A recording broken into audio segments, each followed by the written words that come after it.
किंतु किसी बीजेपी कर्मी आंब सरपंच सबर बेहेरा बीजेपी कर्मी माने गोष्ठी लोक अर्जुन ब्रजबंधु बेहेरा मु परंग ग्राम कमिटीर संपादक। अभियोग या जे माँ हिंगुला मंदिर प्रतिष्ठा रत्नमुद निमंते ग्रामर समस्त सभ्यों अनुमति क्रमे आयोजन करा जायतिला। किंतु परंग ग्रामर किछि व्यक्ति किछि मुष्टिमेय व्यक्ति से माने रत्नमुद प्रतिष्ठा को बंद करने चेष्टा कले। विफल हवा द्वारा से माने थानार द्वारस्थ होते थाना द्वारस्थ होई थाना सहयोगरे आमर माँ हिंगुला देवी मंदिर प्रतिष्ठा आउ रत्नमुद को बंद कराई देले।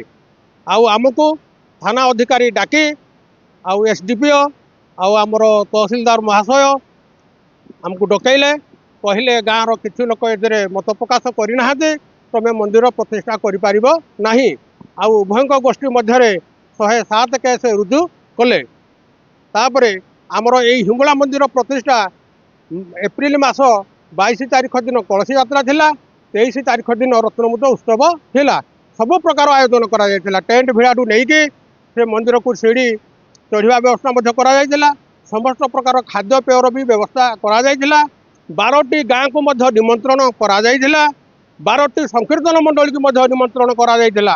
से माने निराश होइके गाँव फेरी गले।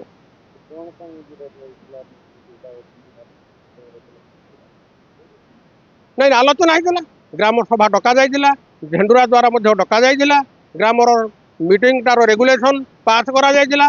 से रेगुलेशन को मध्य आमे उपजिलापाल को संलग्न करके दि जाए। विरोध से एक तरफा करने आम आम कंपानी बगरारू विभिन्न प्रकार फायदा उठाइवाई निरपेक्ष भाव में कम ये करने से चेष्टा कर।